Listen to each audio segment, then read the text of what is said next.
ಭವಿಷ್ಯದಲ್ಲಿ ಅಡಿಕೆ ಏನಾಗ್ಬೋದು ಅಂತ ಒಂದು ಹೆದರಿಕೆ ಇದೆ. ಅಂದರೆ ಅಡಿಕೆ ಬ್ಯಾನ್ ಆಗ್ಬೋದಾ, ಏನಾಗ್ಬೋದು ಅಂತ. ನಮಸ್ತೆ ಸ್ನೇಹಿತರೆ, ನಾನು ದಿನೇಶ್ ಕೊಕ್ಕಡ, ಕೃಷಿ ಖುಷಿ ಚಾನಲ್ ನಮಸ್ತೆವರಿಗೆ ನಿಮಗೆಲ್ಲ ಸ್ವಾಗತ. ಅಡಿಕೆ ಕೃಷಿಯ ಭವಿಷ್ಯದ ಬಗ್ಗೆ ಹೆದರುವವರಿಗಾಗಿ ಇದೊಂದು ವಿಡಿಯೋ. ಸ್ನೇಹಿತರೆ, ನಾವು ಯಾಕೆ ಹೆದರಬೇಕಂತ ಹೇಳಿದರೆ, ಭವಿಷ್ಯದಲ್ಲಿ ಅಡಿಕೆಗೆ ಏನು ಸಮಸ್ಯೆ ಬರ್ಬೋದು ಅಂತ.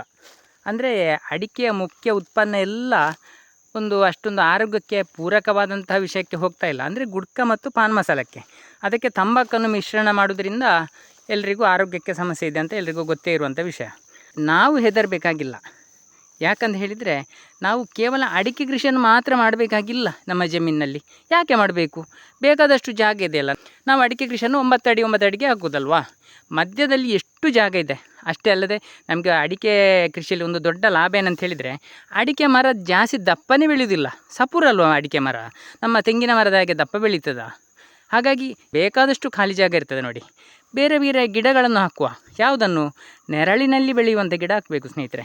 ನೆರಳಿನಲ್ಲಿ ಅಂತ ಹೇಳಿದರೆ, ಅಡಿಕೆ ತೋಟದ ಒಳಗಡೆ 50% ಬಿಸಿಲಿರ್ತದೆ, 50% ನೆರಳಿರ್ತದೆ.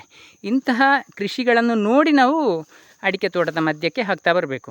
ಅದರಲ್ಲಿ ಮುಖ್ಯ ಯಾವುದು ನೋಡಿ, ಇಲ್ಲಿ ಕಾಣ್ತಾ ಇರ್ಬೋದು ನೋಡಿ, ಎಷ್ಟು ಕಾಯಿಗಳಿದೆ. 4 ಅಡಿಕೆ ಗಿಡದ ಮಧ್ಯದಲ್ಲಿ ಇರುವಂಥ ಗಿಡ ಜಾಯಿಕಾಯಿ ಸ್ನೇಹಿತರೆ. ಅತ್ಯಂತ ಬೆಳೆ ಬಾಳುವಂತಹ ಉತ್ಪನ್ನ ಕೊಡುವಂತಹ ಒಂದು ಗಿಡ. ಅಷ್ಟೇ ಅಲ್ಲದೆ ಈ ಗಿಡಕ್ಕೂ ತುಂಬ ಬೆಲೆ ಕೂಡ ಇದೆ. ಅಂದರೆ ಒಂದು ಗಿಡಕ್ಕೆ 400 ರೂಪಾಯಿ ಇದೆ ಸ್ನೇಹಿತರೆ. ಜಾಯಿಕಾಯಿಯ ಬಗ್ಗೆ ಹೆಚ್ಚಿನವರಿಗೆ ಗೊತ್ತಿರ್ಬೋದು. ಅಂದರೆ ನಮ್ಮ ಸಾಂಬಾರ ಮಸಾಲೆಗಳಲ್ಲಿ ಒಂದು ಉತ್ತಮ ಸ್ಥಾನ ಇದೆ. ಗರಂ ಮಸಾಲೆ ಪ್ಯಾಕೆಟ್ನಲ್ಲಿ ನೀವು ಕಂಡಿರ್ಬೋದು. ಇದೀಗ ಕಾಯಿ ಹಣ್ಣಾಗಿಲ್ಲ. ಇದು ನಿಮಗೆ ಕಾಣಲಿಕ್ಕೆ ಹಳದಿ ಬಣ್ಣದಲ್ಲಿ ಕಂಡ್ರೂ ಕೂಡ ಇದು ಹಣ್ಣಾದಂಥದ್ದಲ್ಲ. ಇದು ಇನ್ನು ಬೆಳವಣಿಗೆ ಆದ ನಂತರ ಇದು ಬಿರುಕು ಬಿಡ್ತದೆ, ಇಲ್ಲಿ ಒಡೆಯುತ್ತದೆ ಈ ಮಧ್ಯಭಾಗದಿಂದ. ನಮಗಿನ್ನೂ ಇದು ಹಣ್ಣಾಗಿದೆಯಾ ಇಲ್ಲೋ ಅಂತ ಸಮಸ್ಯೆನೇ ಬರೋದಿಲ್ಲ. ಯಾಕಂತ ಹೇಳಿದರೆ, ಆ ರೀತಿ ಒಡೆದ ನಂತರನೇ ಅದನ್ನು ಕೊಯ್ಯುವುದು. ಒಡೆದ ನಂತರ ಒಳಗೆ ಕೆಂಪಾಗಿ ಕಾಣುವಂತಹ ಒಂದು ಪತ್ರೆ ನಿಮಗೆ ನೋಡಲಿಕ್ಕೆ ಸಿಗ್ತದೆ. ಅದರ ಒಳಗಡೆ ಒಂದು ಕಪ್ಪಾದ ಗೋಟು ಅಂತ ಇರ್ತದೆ. ಎರಡಕ್ಕೂ ಕೂಡ ಅತ್ಯುತ್ತಮ ಬೆಲೆ ಇದೆ. ಈಗೀಗ ಈ ಹಣ್ಣಿಗೂ ಕೂಡ ಒಳ್ಳೆಯ ಬೆಲೆ ಇದೆ ಸ್ನೇಹಿತರೆ. ಅಂದರೆ ಖರೀದಿ ಮಾಡಲಿಕ್ಕೆ ಪ್ರಾರಂಭಿಸಿದ್ದಾರೆ. ಕೆಲವರಿಗೆ ಅನಿಸ್ಬೋದು ಇದರಿಂದ ಏನು ಅಂತ. ಈ ಸಿಪ್ಪೆ ದಪ್ಪ ಇರ್ತದೆ, ಒಳ್ಳೆಯ ಹುಳಿ ರುಚಿಯನ್ನು ಹೊಂದಿರ್ತದೆ. ಇದು ಸ್ವಲ್ಪ ಇದರಿಂದ ವೈನ್ ಮಾಡ್ತಾರೆ, ಉಪ್ಪಿನಕಾಯಿ ಮಾಡ್ತಾರೆ, ಜೆಲ್ಲಿ, ಜಾಮ್, ತುಂಬ ವಿಷಯಗಳಿಗೆ ಇದೀಗ ಹೋಗ್ತಾ ಇದೆ. 1 kg ಪತ್ರೆ ಇದೆಯಲ್ಲ, ಆ ಪತ್ರೆಗೆ ಮಾರುಕಟ್ಟೆ ದರ ಈಗ ಸದ್ಯಕ್ಕೆ 1,500 ರೂಪಾಯಿ ಇದೆ ಸ್ನೇಹಿತರೆ ಕೆಜಿಗೆ. ಅಂದರೆ ಕೆಜಿ ಆಗಬೇಕಾದ್ರೆ ತುಂಬ ಬೇಕು, ಒಂದು 400 ಕಾಯಿ ಬೇಕು ಇಂಥದ್ದು 1 kg ಬರಬೇಕಾದ್ರೆ. ಆದರೆ 400 ಕಾಯಿ ಅಂತ ಹೇಳೋದು ಒಂದು ದೊಡ್ಡ ವಿಷಯ ಅಲ್ಲ ನೋಡಿ. ಈಗ ಇದು 4.5 ವರ್ಷ ಪ್ರಾಯದಂತಹ ಒಂದು ಗಿಡ. ಇದರಲ್ಲಿ ಎಷ್ಟು ಕಾಯಿಗಳಿದೆ ಅಂತ ನೋಡಿ, ತುಂಬ ಕಾಯಿಗಳಿದೆ. ಹೆಚ್ಚು ಕಡಿಮೆ 400 ಕಾಯಿ ಅಲ್ಲ, ಜಾಸ್ತಿ ಇದೆ. ಅಂದರೆ ಇಲ್ಲಿ ಒಂದು ಗಿಡದಿಂದಲೇ ನಮಗೆ ಪತ್ರೆಯಿಂದಲೇ 1,500 ರೂಪಾಯಿ 1 kg ಬಂದರೆ ಆಯಿತು ಅಲ್ವಾ. 1,500 ರೂಪಾಯಿ ನಮಗೆ ಆದಾಯ ಬರ್ತದೆ. ಗೋಟಿಗೆ 400 ರೂಪಾಯಿ ಇದೆ ಕೆಜಿಗೆ. ಒಂದು ಮರದಲ್ಲಿ ಈಗ 4-5 ವರ್ಷದ ಗಿಡ ಸಾಧಾರಣವಾಗಿ 1-2 kg ಅಷ್ಟು ಗೋಟೆ ಸಿಗ್ತದೆ. 1 kg 1.5 kg ಅಷ್ಟು ಪತ್ರೆ ಸಿಗ್ತದೆ. ಈಗ 5 ವರ್ಷ ಪ್ರಾಯದ ಗಿಡದಲ್ಲಿ ಹೇಳ್ತಾ ಇರೋದು ನಾನು. ಇದು ಇನ್ನು ಮುಂದಕ್ಕೆ ಇದು ನಿರಂತರವಾಗಿ ಗಿಡ ಬೆಳವಣಿಗೆ ಆಗ್ತಲೇ ಇರ್ತದೆ. ಅಷ್ಟೇ ಅಲ್ಲದೆ ನಮಗೆ ಇಳುವರಿ ಹೆಚ್ಚಾಗ್ತಲೇ ಹೋಗ್ತದೆ. ಇದರ ಆಯುಸ್ಸು ಎಷ್ಟು ಗೊತ್ತಾ? ಈಗ ನಮ್ಮ ಅಡಿಕೆ ಮರದ ಆಯುಷ್ಯ ಎಷ್ಟು ಗೊತ್ತಾ ನಿಮಗೆ? ಕೆಲವರು 20 ವರ್ಷಕ್ಕೆ ಕಡ್ದಾಕಿ ಬಿಡ್ತಾರೆ, ಆ ರೀತಿಯ ಪರಿಸ್ಥಿತಿ ಇದೆ. ಆದರೂ ಸರಿಯಾದ ರೀತಿಯಲ್ಲಿ ನಾವು ಕೃಷಿಯನ್ನು ಮಾಡಿದರೆ 30ರಿಂದ 40 ವರ್ಷ 50 ವರ್ಷದವರೆಗೂ ಬಾಳಿಕೆ ಬರ್ತದೆ ಅಡಿಕೆ ಮರ, ಸರಿಯಾದ ರೀತಿಯಲ್ಲಿ ಕೃಷಿ ಮಾಡಿದರೆ. ಆದರೆ ಜಾಯಿಕಾಯಿಯ ವಿಶೇಷತೆ ಏನಂತ ಹೇಳಿದರೆ, ಬರೋಬ್ಬರಿ 100 ವರ್ಷ ಅಂತ ಹೇಳ್ತಾರೆ. ಅಂದರೆ 100 ವರ್ಷಕ್ಕಿಂತ ಹಳೆಯ ಮರಗಳು ಕೂಡ ಇದೆ. ಹಾಗಾಗಿ ನಮಗೇನು ಅನುಭವ ಇಲ್ಲ ಬಿಡಿ. ಆದರೆ 100 ವರ್ಷದವರೆಗೆ ಇದಕ್ಕೆ ಆಯುಷ್ಯ ಇದೆ, ಅದು ಗ್ಯಾರಂಟಿ. ಹಾಗಾಗಿ ಭವಿಷ್ಯದಲ್ಲಿ ಅಡಿಕೆಯ ತೋಟದ ಒಳಗಡೆ ನಾವು ಜಾಯಿಕಾಯಿ ಗಿಡವನ್ನು ನೆಟ್ಟು ಬಿಟ್ಟರೆ ನಾವು ಏನು ಮಂಡೆ ಬಿಸಿ ಮಾಡುವಂಥ ಪ್ರಶ್ನೆ ಬರೋದಿಲ್ಲ. ಯಾಕಂತ ಹೇಳಿದರೆ, ಒಂದೇ ಕೃಷಿ ಮಾಡಿದವರೇ ಸೋತು ಹೋಗೋದು ಯಾವಾಗಲೂ. ಅಡಿಕೆ ಅಂತ ಹೇಳಿದರೆ ಅಡಿಕೆ ಮಾತ್ರ, ಅವರಲ್ಲಿ ಅದನ್ನು ಬಿಟ್ಟರೆ ಬೇರೆ ಏನು ಕೃಷಿ ಇರುವುದಿಲ್ಲ. ಅಂಥವರೇ ಸೋಲುವುದು ಮೊದಲು. ಹಾಗಾಗಿ ನಾವೇನು ಮಾಡಬೇಕು, ಅಡಿಕೆ ತೋಟದ ಒಳಗಡೆ ಬೇಕಾದಷ್ಟು ಖಾಲಿ ಜಾಗ ಇದ್ದ ಕಾರಣ ಆದಷ್ಟು ಅಂತರ್ಬೆಳೆ ಮಾಡುವತ್ತ ಗಮನ ಹರಿಸಲೇಬೇಕು ಸ್ನೇಹಿತರೆ. ವರ್ಷದಲ್ಲಿ ಒಂದಿಷ್ಟು ಅಂತ, ಎಷ್ಟು ನಾವು ಇದ್ದ ಹಣವನ್ನೆಲ್ಲ ಖರ್ಚು ಮಾಡಿ ಅಥವಾ ಸಾಲ ಮಾಡಿ ನಾವು ಕೃಷಿ ಮಾಡಬೇಕಂತ ಏನಿಲ್ಲ. ಪ್ರತಿ ವರ್ಷವೂ 10-20 ಗಿಡ ಜಾಯಿಕಾಯಿ ನಮ್ಮ ಶಕ್ತಿ ಅನುಸಾರ ಅಂತ ಹೇಳ್ತೇವೆ ನೋಡಿ.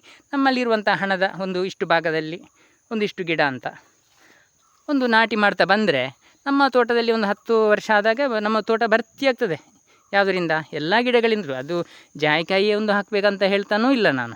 ವಿವಿಧ ರೀತಿಯ ನೆರಳಿನಲ್ಲಿ ಆಗುವಂಥದ್ದು ನಾವು ಅದನ್ನು ಗಮನಿಸಬೇಕು. ನೆರಳಿನಲ್ಲಿ ಒಳ್ಳೆಯ ರೀತಿಯಲ್ಲಿ ಇಳುವರಿ ಬರುವಂಥ ಗಿಡಗಳನ್ನೇ ಆಯ್ಕೆ ಮಾಡಬೇಕು. ಇದರಲ್ಲಿ ಮುಖ್ಯವಾಗಿ ಯಾವುದಿದೆ? ಜಾಯಿಕಾಯಿ ಹೇಳಿದ್ದೇನೆ. ಇನ್ನು ಇದು ಕೊಕ್ಕೋ ಗಿಡ. ಕೊಕ್ಕೋ ಗಿಡ ಕೂಡ ನೆರಳಿನಲ್ಲಿ ಅತ್ಯುತ್ತಮವಾಗಿ ಬರ್ತದೆ. ಕೊಕ್ಕೋ ಗಿಡದ ಬಗ್ಗೆನೇ ನಾನು ಒಂದು ವಿಡಿಯೋ ಮಾಡ್ತೇನೆ. ಹಾಗಾಗಿ ಇದರಲ್ಲಿ ಜಾಯಿಕಾಯಿಯ ಬಗ್ಗೆ ನಾನು ಸ್ವಲ್ಪ ಮಾಹಿತಿಯನ್ನು ಕೊಡ್ತೇನೆ ಸ್ನೇಹಿತರೆ. ನೋಡಿ, ಜಾಯಿಕಾಯಿದ್ದು ಒಂದು ನಮಗೆ ಸಮಸ್ಯೆ ಏನಂತ ಹೇಳಿದರೆ ಸಮಸ್ಯೆ ಅಲ್ಲ, ಆದರೂ ಸಮಸ್ಯೆ ಏನಂತ ಹೇಳಿದರೆ ಇದು ಮಳೆಗಾಲದಲ್ಲಿ ಇಳುವರಿ ಕೊಡುವುದು. ಈಗ ನೋಡಿ, ಇಲ್ಲಿ ಈಗ ರೀತಿ ಇಷ್ಟು ಕಾಯಿಗಳಾಗಿದೆ ನೋಡಿ, ಇಷ್ಟು ದಪ್ಪನಾಗಿ ಕಾಣ್ತದೆ. ಇದು ಇನ್ನೂ ಬೆಳವಣಿಗೆ ಆಗಲಿಕ್ಕಿದೆ, ಅಂದರೆ ಇದರಲ್ಲಿ ಕಾಯಿಯ ಬೆಳವಣಿಗೆ ಮುಗ್ದಿಲ್ಲ, ಅಷ್ಟು ದಪ್ಪದ ಕಾಯಿಗಳನ್ನು ಬಿಡ್ತಾ ಇದೆ ಇದು ನೋಡಿ. ಯಾಕೆ ಇನ್ನೂ ಇದರ ಬೆಳವಣಿಗೆ ಮುಗ್ದಿಲ್ಲ ಅಂತ ಹೇಳಿದರೆ, ಇದು ಮಳೆಗಾಲದಲ್ಲಿ ಇಳುವರಿ ಬರಲಿಕ್ಕೆ ಪ್ರಾರಂಭವಾಗೋದು. ಆಗ ಮಳೆಗಾಲದಲ್ಲಿ ಬಂದರೆ ಏನಾಯಿತು, ಅಲ್ಲೇ ಇರೋದು ಸ್ನೇಹಿತರೆ. ಇದನ್ನು ಒಣಗಿಸಲಿಕ್ಕಿದೆ, ಮಳೆಗಾಲದಲ್ಲಿ ಬಿಸಿಲಿರ್ತದ, ಹಾಗಾಗಿ ಬಿಸಿಲಲ್ಲಿ ಒಣಗಿಸಲಿಕ್ಕೆ ಆಗುವುದಿಲ್ಲ. ಇದನ್ನೊಂದು ಸಣ್ಣ ಮಟ್ಟಿನ ಡ್ರೈಯರನ್ನು ಮಾಡಲೇಬೇಕಾಗ್ತದೆ. ಅದು ತುಂಬ ಕಡಿಮೆ ಖರ್ಚಲ್ಲಿ ಆಗ್ತದೆ, ಅದಕ್ಕೇನು ದೊಡ್ಡ ಮಟ್ಟದಲ್ಲಿ ಡ್ರೈಯರ್ ಮಾಡಬೇಕಂತಿಲ್ಲ. ಆದರೂ ದೊಡ್ಡ ಮಟ್ಟದಲ್ಲಿ ಕೃಷಿ ಇದ್ದರೆ ದೊಡ್ಡ ಮಟ್ಟದಲ್ಲಿ ಮಾಡಲಿಕ್ಕೂ ಏನು ಸಮಸ್ಯೆ ಇಲ್ಲ. ಅತಿ ಸಣ್ಣ ಮಟ್ಟದಲ್ಲೂ ನಮಗೆ ಡ್ರೈಯರ್ ಮಾಡಲಿಕ್ಕೆ ಆಗ್ತದೆ. 1-2 ಸಾವಿರ ರೂಪಾಯಲ್ಲಿ ಒಂದು ಡ್ರೈಯರ್ ಮಾಡಲಿಕ್ಕೂ ಆಗ್ತದೆ. ವಿದ್ಯುತ್ ಡ್ರೈಯರ್ ಕೂಡ ಸಿಗ್ತದೆ, ಅದೇನು ದೊಡ್ಡ ವಿಶೇಷತೆ ಅಂತೇನಿಲ್ಲ. ಆದರೂ ಅದೊಂದು ನಮಗೆ ಇದರದ್ದೊಂದು ಸಮಸ್ಯೆ ಅಂತಲೇ ಹೇಳುವ. ಆದರೆ ಅದು ಸಮಸ್ಯೆನೇ ಅಲ್ಲ, ಯಾಕಂತ ಹೇಳಿದರೆ ಇದಕ್ಕೆ ಅಷ್ಟು ಬೆಲೆ ಇದೆ, ರೇಟು ಮಾರುಕಟ್ಟೆಯಲ್ಲಿ. ಹಾಗಾಗಿ ಅದೊಂದು ದೊಡ್ಡ ಸಮಸ್ಯೆನೇ ಅಲ್ಲ ಸ್ನೇಹಿತರೆ. ಅಷ್ಟೇ ಅಲ್ಲದೆ ನಮಗೆ ಮಳೆಗಾಲದಲ್ಲಿ ಒಂದು ಖರ್ಚಿಗೆ ಸಿಗ್ತದಲ್ಲ, ನಮಗೆ ಜಾಸ್ತಿ ಜನರಿಗೆ ಕಷ್ಟ ಆಗೋದು ಯಾವಾಗ, ಮಳೆಗಾಲದಲ್ಲಿ ಎಲ್ಲ ಖರ್ಚುಗಳು ಜಾಸ್ತಿ ಬರ್ತಾನೇ ಇರ್ತದೆ. ಆಗ ನಾವು ಅಡಿಕೆಯನ್ನು ಮಾರಲಿಕ್ಕೆ ಹೋಗೋದಿಲ್ಲ ಹೆಚ್ಚಿನವರು. ಯಾಕಂತ ಹೇಳಿದರೆ ಅದನ್ನು ಹಳೆ ಅಡಿಕೆ ಅಂತ ಮಾಡಿ ಸ್ಟಾಕ್ ಮಾಡಿ ಇಟ್ಟುಕೊಂಡಿರುವಾಗ ಅದನ್ನೆಲ್ಲ ಮಾರಲಿಕ್ಕೆ ಅಷ್ಟೊಂದು ಅದಕ್ಕೆ ಬೆಲೆ ಕೂಡ ಬೇಸಿಗೆಗಾಲ ಬರುವಾಗ ಜಾಸ್ತಿ ಆಗ್ತದೆ. ಹಾಗಾಗಿ ಸ್ವಲ್ಪ ಕಾದು ನೋಡುವ ನಂತರಕ್ಕೆ ಹೋಗ್ತೇವೆ ನಾವು. ಆಗ ಆ ಟೈಮಲ್ಲಿ ನಮಗೆ ಇಂತಹ ಉತ್ಪನ್ನಗಳು ಸಿಕ್ಕಿದರೆ ನಮ್ಮ ಮಳೆಗಾಲದ ಖರ್ಚಿಗೆ ತುಂಬ ಒಳ್ಳೆಯದಾಗ್ತದೆ. ಹಾಗಾಗಿ ನಾವೆಲ್ಲ ಕೃಷಿಕರು ಖಾಲಿ ಅಡಿಕೆ ತೋಟವನ್ನು ಬಿಡೋದಕ್ಕಿಂತ, ಬಿಡೋದು ಯಾಕೆ ಹೆಚ್ಚಿನವರು, ಅದು ಅಡಿಕೆ ಮರದ ಗೊಬ್ಬರನು ಇದು ಇಂಥ ಗಿಡಗಳು ತಿಂತದೆ ಅಂತಲೇ ದೊಡ್ಡ ಒಂದು ಆಲೋಚನೆ ಶಕ್ತಿ ಕಮ್ಮಿ ಇದ್ದವರ ಒಂದು ಅನುಭವದ ಮಾತಂತ ಹೇಳ್ಬೋದು ಅದಕ್ಕೆ ನನಗೆ. ಯಾಕಂತ ಹೇಳಿದರೆ ಇಲ್ಲಿ ನನ್ನ ಅಡಿಕೆ ತೋಟವನ್ನು ನೀವು ಗಮನಿಸಿದರೆ ಯಾವ ಜಾಗದಲ್ಲಿ ಬೇರೆ ಗಿಡಗಳಿದೆ ಅದರ ಪಕ್ಕದ ಅಡಿಕೆ ಗಿಡದಲ್ಲಿ ಅತ್ಯುತ್ತಮ ವಿಪರೀತ ಅಡಿಕೆ ಜಾಸ್ತಿ. ಇಲ್ಲಿ ಜಾಯಿಕಾಯಿ ಗಿಡ ಇದೆ, ಇದರ ಪಕ್ಕದ ಮರವನ್ನು ತೋರಿಸ್ತೇನೆ ನಿಮಗೆ. ನೋಡಿ ಎಷ್ಟು ಬರುವ ವರ್ಷದ ಇಳುವರಿ ಇದೆ ಅಂತ ನೋಡಿ, ಇದರಲ್ಲಿ ಕಾಯಿಗಳು ಎಷ್ಟು ಬಂದಿದೆ ಅಂತ ಸೂಕ್ಷ್ಮವಾಗಿ ನೋಡಿ. ಅದರ ಪಕ್ಕದ ಗಿಡವನ್ನು ನೋಡಿ ಅದರ ಪಕ್ಕದ ಗಿಡವನ್ನು ನೋಡಿ, ಇಲ್ಲಿ ಜಾಯಿಕಾಯಿ ಗಿಡ ಇದೆ ನೋಡಿ, ಇದರ ಪಕ್ಕದ ಗಿಡ ನೋಡಿ, ಇದರಲ್ಲಿ ನೋಡಿ ಒಂದು ಇಳುವರಿ ಬರುವ ವರ್ಷಕ್ಕೆ ಹೇಗಿದೆ ಅಂತ ಕಾಣ್ತಿರ್ಬೋದು ನಿಮಗೆ. ಅಂದರೆ ನಾವು ನೋಡಬೇಕಾದ್ದು ಏನಂತ ಹೇಳಿದರೆ ಪ್ರತಿಯೊಂದು ಕೃಷಿಯಲ್ಲಿ ಸೂಕ್ಷ್ಮವಾಗಿ ಗಮನಿಸಿ ನೋಡಿದರೆ ಮಾತ್ರ ನಿಮಗೆ ಉತ್ತರ ಸಿಗೋದು ಸ್ನೇಹಿತರೆ. ಇದು ನನ್ನ ಅನುಭವದ ಮಾತು, ನನಗೆ ಇಲ್ಲಿ ಸ್ಪಷ್ಟವಾಗಿ ಕಾಣ್ತದೆ. ಅಡಿಕೆ ಗಿಡದ ಪಕ್ಕದಲ್ಲಿ ಬಾಳೆ ಗಿಡ ಇದೆ, ಯಾವ ಅಡಿಕೆ ಗಿಡದಲ್ಲಿ ಕೊಕ್ಕೋ ಗಿಡ ಇದೆ, ಯಾವ ಅಡಿಕೆ ಗಿಡದ ಪಕ್ಕದಲ್ಲಿ ಜಾಯಿಕಾಯಿ ಗಿಡ ಇದೆ, ಅಂಥ ಗಿಡಗಳಲ್ಲಿ ಎಲ್ಲ ಅದ್ಭುತವಾಗಿ ಇಳುವರಿ ಬರ್ತಾ ಇರ್ತದೆ. ಯಾಕೆ ಹೇಳಿ, ಯಾಕೆ ಬರ್ತದೆ? ಅದೇನು ಮ್ಯಾಜಿಕ್ ಆಗೋದಲ್ಲ. ವಿಷಯ ಏನಂತ ಹೇಳಿದರೆ ಅಲ್ಲಿ ಗೊಬ್ಬರ ಜಾಸ್ತಿ ಇರ್ತದೆ ಸ್ನೇಹಿತರೆ, ಗೊಬ್ಬರದ ಅಂಶ ಜಾಸ್ತಿ ಇರ್ತದೆ. ಇಲ್ಲಿ ನೋಡಿ ಜಾಯಿಕಾಯಿ ಗಿಡ ಇದೆ ಅಲ್ವಾ, ಇದರ ಪಕ್ಕನೇ ಅಡಿಕೆ ಮರ ಇದೆ. ನೀವು ಗಮನಿಸಬೇಕಾದ್ದು ಅಡಿಕೆ ಮರದ ಬುಡ ಅಲ್ಲ, ಅದು ಎಲ್ಲರೂ ಬುಡಕ್ಕೆ ಗೊಬ್ಬರ ಹಾಕೋದು, ಅದು ಬಿಡಿ, ಅದು ನಂಗೆ ಗೊತ್ತಿದೆ. ಇಲ್ಲಿ ನಿಜವಾಗಿ ನಾವು ಹೆಡ್ಡತನ ಆಗೋದು ಇಲ್ಲಿ ಅಡಿಕೆ ಮರದ ಬುಡಕ್ಕೆ ನಾವು ಗೊಬ್ಬರ ಹಾಕುವಂಥದ್ದು ಹುಚ್ಚುತನ ಅಂತ ಹೇಳ್ಬೋದು. ಅಂದರೆ ಅದು ಹಿಂದಿನಿಂದ ನಡ್ಕೊಂಡು ಬಂದ ಪದ್ಧತಿ. ಸ್ವಲ್ಪ ಆಲೋಚನೆ ಮಾಡೋದು ಸ್ನೇಹಿತರೆ, ಅಡಿಕೆ ಮರದ ಬುಡಕ್ಕೆ ನಾವು ಗೊಬ್ಬರ ಕೊಡುವಂಥ ಅಗತ್ಯನೇ ಬರುವುದಿಲ್ಲ. ಅಡಿಕೆ ಮರ ಬಿಟ್ಟು 4 ಅಡಿಕೆ ಮರದ ಮಧ್ಯದಲ್ಲಿ ಇದರ ಬೇರುಗಳು ಬಂದಿರ್ತದೆ. ಹಾಗಾಗಿ ಈ ಜಾಗದಲ್ಲಿ ಗೊಬ್ಬರ ಹಾಕಿದರೆ, ಹಾಕುವವರು, ನಾನು ಹಾಕೋದಿಲ್ಲ, ಹಾಕುವವರು ಇಲ್ಲಿಗೆ ಹಾಕಬೇಕು. ನೋಡಿ ಈ ಜಾಗದಲ್ಲಿ ಇಲ್ಲಿ ನೋಡಿ ಜಾಯಿಕಾಯಿ ಗಿಡದ ಎಲೆಗಳು ಇದೆಯಲ್ವಾ, ಇದರದ್ದು ಎಲೆಗಳೆಲ್ಲ ಹಣ್ಣಾಗಿ ಬೀಳುವುದೆಲ್ಲಿಗೆ, ಇಲ್ಲಿಗೆ ಅಲ್ವಾ. ನೋಡಿ ಇಲ್ಲಿ ಒಂದು ಹೇಗಿದೆ ಅಂತ ನೀವು ಮಣ್ಣನ್ನು ಗಮನಿಸಿ, ಹೇಗಿದೆ ಈ ಚಹಾಹುಡಿ ಕಪ್ಪಾದಾಗೆ ಕಾಣ್ತದೆ ನೋಡಿ, ಅದೇ ರೀತಿ ಇದೆ ನೋಡಿ. ಮಣ್ಣಿನೊಂದು ಗುಣಮಟ್ಟವನ್ನು ನೀವು ಪರಿಶೀಲನೆ ಮಾಡಿ, ಹೇಗಿದೆ ಜಾಯಿಕಾಯಿ ಗಿಡದ ಅಡಿ ಭಾಗದಲ್ಲಿ. ಅಡಿಕೆ ಮರದ ಬೇರುಗಳೆಲ್ಲಿರ್ತದೆ, ಈ ಜಾಗಕ್ಕೆ ಬಂದೇ ಬರ್ತದಲ್ಲ. ಇದಕ್ಕೆ ನಾವು ಪ್ರತ್ಯೇಕ ಗೊಬ್ಬರ ಎಂಥದಕ್ಕೆ ಹಾಕೋದು, ನೀವೇ ಆಲೋಚನೆ ಮಾಡಿ. ಇಂಥದ್ದು ಗೊಬ್ಬರವನ್ನು ನಾವು ಹಣ ಕೊಟ್ಟು ತಂದರೆ ಸಿಗ್ತದೆ ಅಂಗಡಿಯಲ್ಲಿ. ನೀವು ಅಂಗಡಿಯಿಂದ ತರೋದು ಎಂಥದ್ದು, ಅದು ಯಾವುದೇ ಇರಲಿ, ಅದು ಕೋಳಿ ಗೊಬ್ಬರ ಇರಲಿ, ದನದ ಗೊಬ್ಬರ ಇರಲಿ, ಅಥವಾ ಹಿಂಡಿಗಳಿರಲಿ, ಅಥವಾ ರಾಸಾಯನಿಕ ಗೊಬ್ಬರ ಇರಲಿ, ಯಾವುದೇ ಇರಲಿ, ಈ ರೀತಿಯಂತಹ ಒಂದು ಮಣ್ಣನ್ನು ನಿಮಗೆ ರಚನೆ ಮಾಡಲಿಕ್ಕೆ ಸಾಧ್ಯ ಉಂಟಾ? ಆ ರೀತಿಯ ಗೊಬ್ಬರವನ್ನು ತಂದು ಹಾಕಿ ನೋಡಿ ಹೇಗಿದೆ ಅಂತ. ಅಂದರೆ ಇಲ್ಲಿ ನಾವು ತಿಳ್ಕೊಳ್ಬೇಕಾದ್ದು ಇಷ್ಟೇ ಸ್ನೇಹಿತರೆ, ಕೃಷಿಯಲ್ಲಿ ಸ್ವಲ್ಪ ನಾವು ಕಲಿಬೇಕು ಅಥವಾ ತಿಳ್ಕೊಳ್ಬೇಕು, ಇಲ್ಲಿ ಅಷ್ಟೇ ಆಗೋದು. ಕೃಷಿಯಲ್ಲಿ ನಾವು ತಿಳ್ಕೊಂಡ್ರೆ ಮಾತ್ರ ನಮಗೆ ಕೃಷಿ.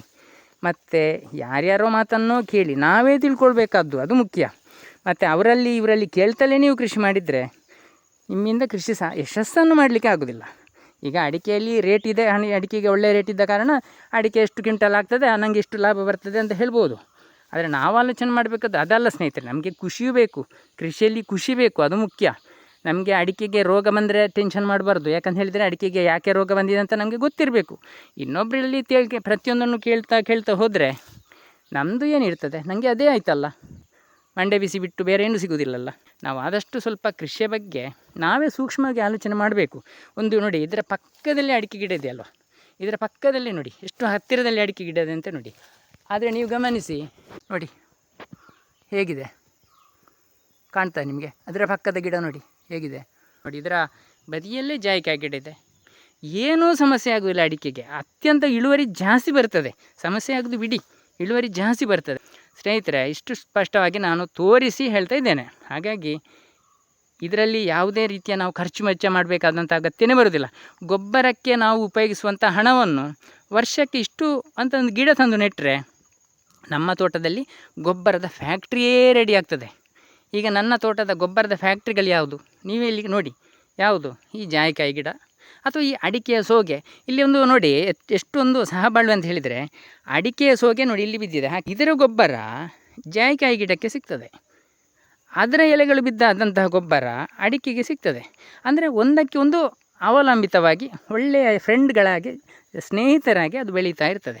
ಇನ್ನು ಇಲ್ಲಿ ಬೇರೆ ಬೇರೆ ರೀತಿಯ ಕಳೆಗಳಿರ್ತದೆ, ಅದರ ಎಲೆಗಳು ಅದಕ್ಕೆ, ಇದರ ಎಲೆಗಳು ಇದಕ್ಕೆ, ಎಲ್ಲದೊಂದು ಸ್ನೇಹಿತರಾಗಿ ತೋಟಗಳು, ಅದರ ಗಿಡಗಳು ಬೆಳೀತಾ ಇರ್ತದೆ ಸ್ನೇಹಿತರೆ. ಇಷ್ಟೇ ಕೃಷಿ ಅಂತ ಹೇಳಿದರೆ ಏನೋ ಒಂದು ದೊಡ್ಡ ಇದು ಏನೋ ಕೆಲವರು ಹೇಳ್ತಾರಲ್ಲ ಬಾರಿ ಮಂಡ್ಯ ವಿಷಯ ಕೆಲಸ ಅಲ್ಲ ಸ್ನೇಹಿತರೆ. ನಾವು ಅದನ್ನು ತಿಳ್ಕೊಂಡದ್ದಷ್ಟೇ. ನಾವು ಎಷ್ಟು ಸರಳವಾಗಿ ಆಲೋಚನೆ ಮಾಡಿದೆವು ಅಷ್ಟು ಕೃಷಿ ಅಂತ ಹೇಳೋದು ಸಿಂಪಲ್ ಆಗಿದೆ. 4 ಅಡಿಕೆ ಬಿದ್ದು ಹೋದರೂ ಏನೂ ಮಂಡ್ಯ ಬಿಸಿ ಮಾಡಬೇಕಂತ ಅಗತ್ಯ ಇಲ್ಲ. ನೋಡಿ ಇದರಲ್ಲಿ ಇಷ್ಟು ಜಾಯಿಕಾಯಿಗಳಿರ್ತದೆ, ಕೆಲವು ಬಿದ್ದು ಹೋಗ್ತದೆ, ಅದನ್ನು ನಾನು ನೋಡಲಿಕ್ಕೆ ಹೋಗೋದಿಲ್ಲ. ಬಿದ್ದೋದು ಎರೆಹುಳುಗಳಿಗೆ ಆಹಾರ ಆಯಿತು, ನಮಗೆ ಅದರಿಂದ ಏನು ಕಳ್ಕೊಳ್ಳಿಕ್ಕಿಲ್ಲ. ನಾವು ಏನೋ ಹಾಕಿದ್ರಲ್ವ, ನಾವು ಹಣವನ್ನು ಹೂಡಿಕೆ ಮಾಡಿದ್ರಲ್ವ ನಮಗೆ ತಲೆ ಬಿಸಿ ಅದರಲ್ಲಿ ಅಷ್ಟು ಬರಬೇಕು ಇಷ್ಟು ಬರಬೇಕಂತ. ಇಲ್ಲಿ ಯಾವುದೇ ರೀತಿಯ ಖರ್ಚು ವೆಚ್ಚಗಳಿಲ್ಲ. ಮತ್ತು ನಮಗೇನು ತಲೆ ಬಿಸಿ ಉಂಟು? ಕಾಯಿಗಳು ಬಿದ್ದೋಗಲಿ, ಬಿದ್ದೋದ್ರೆ ಎರೆಹುಳುಗಳಿಗೆ ಆಹಾರ ಆಗ್ತದೆ, ಜೀವಿಗಳಿಗೆ ಆಹಾರ ಆಗ್ತದೆ. ಅದು ಕೂಡ ಒಳ್ಳೆಯ ಬೆಳವಣಿಗೆ ಬಂದು ಅದು ಸತ್ತಾಗ ನಮ್ಮ ತೋಟಕ್ಕೆ ಪುನಃ ಗೊಬ್ಬರ ಆಗ್ತದೆ. ಇದೊಂದು ರೀತಿ ಚಕ್ರದಾಗೆ ಇಳುವರಿ ಬರುವುದು ಕೂಡ, ಅಥವಾ ನಾವು ರೋಗ ಬರುವುದು ಕೂಡ, ಅಥವಾ ಕಾಯಿಗಳು ಬೀಳುವುದು ಕೂಡ ಒಂದು ನಿರಂತರ ಪ್ರಕ್ರಿಯೆ. ನೋಡಿ ಈಗಲೇ ಒಂದು ಇಲ್ಲಿ ಕೆಲವು ಕಾಯಿಗಳು ಬೀಳಲಿಕ್ಕೆ ಪ್ರಾರಂಭ ಆಗಿದೆ ನೋಡಿ, ಸ್ಟಾರ್ಟ್ ಆಗಿದೆ ಈಗಲೇ. ಅಂದರೆ ಇದು ಕೆಲವು ಸಲ ಬೇಗನೆ ಕಾಯಿಗಳು ಫ್ಲವರಿಂಗ್ ಹೂವಾಗಿ ಆದಂಥದ್ದು, ಇಲ್ಲದ್ರೆ ಇದು ಮಳೆಗಾಲದಲ್ಲೇ ಬರುವಂಥದ್ದು. ನೋಡಿ ಈ ರೀತಿ ಇರ್ತದೆ, ನಿಮಗೆ ತೋರಿಸಲಿಕ್ಕೆ ಆಯಿತು. ಅಂದರೆ ಇದು ಹಣ್ಣು ಬಿದ್ದು ಸ್ವಲ್ಪ ಕಪ್ಪಾಗಿದೆ, ಆದರೆ ಬೇಸಿಗೆ ಕಾಲ ಆದ ಕಾರಣ ಏನು ಹಾಳಾಗೋದಿಲ್ಲ. ಮಳೆಗಾಲ ಆದರೆ ಈ ರೀತಿ ಬಿರುಕು ಬಿದ್ದ ಕೂಡಲೇ ನಾವು ಅದನ್ನು ಕೊಯ್ಲು ಮಾಡಬೇಕಾಗ್ತದೆ, ಇಲ್ಲದ್ರೆ ಈ ಒಳಗಿನ ಪತ್ರೆ ಹಾಳಾಗುವ ಸಾಧ್ಯ ಇರ್ತದೆ. ಈ ರೀತಿ ಆದಾಗ ನಾವು ಕೊಯ್ಲು ಮಾಡಲಿಕ್ಕೆ ಯಾವುದೇ ಕಾರಣಕ್ಕೂ ಈ ರೀತಿ ಇರುವಾಗ ಕೊಯ್ಲು ಮಾಡಲಿಕ್ಕಿಲ್ಲ. ಈ ರೀತಿ ಆದ ಕೂಡಲೇ ಕಾಯಿ ಮಾಡಿ ಇದನ್ನು ಈಗ ಓಪನ್ ಮಾಡಿದರೆ ಆಯಿತು. ನೋಡಿ ಕೆಂಪಾಗಿನ ಹೂವು ಇಲ್ಲಿ ಸಿಗ್ತದೆ. ಇದಕ್ಕೆ ನಾನು ಹೇಳಿದ್ದು, ಇದರಿಂದ ಇದು ಹುಳಿ ರುಚಿಯನ್ನು ಹೊಂದಿರ್ತದೆ. ಇದರಿಂದ ವೈನು ಮತ್ತು ಉಪ್ಪಿನಕಾಯಿ ಎಲ್ಲ ಮಾಡ್ತಾರೆ. ಆಮೇಲೆ ಇದನ್ನು ನಾವು ಈಗ ಸದ್ಯಕ್ಕಂತೂ ಇದಕ್ಕೆ ಅಷ್ಟೊಂದು ಬೆಲೆ ಇಲ್ಲ, ಕೆಲವರು ಅಂಗಡಿಯಲ್ಲಿ ಖರೀದಿ ಮಾಡ್ತಾರೆ ಇದನ್ನು ಕೂಡ. ಆದರೂ ನಮಗೆ ಇದು ಗೊಬ್ಬರವಾಗಿ ಉಪಯೋಗಿಸುವುದು, ನಮ್ಮ ಜಮೀನಿಗೆ ಹಾಕಿಬಿಟ್ರೆ ಆಯಿತು. ನೋಡಿ ಈ ಕೆಂಪಗಿನ ಪತ್ರೆಯನ್ನು ನಾವು ಹೀಗೆ ಎಬ್ಬಿಸಿ ಒಣಗಿಸಲಿಕ್ಕೆ ಆಗೋದು.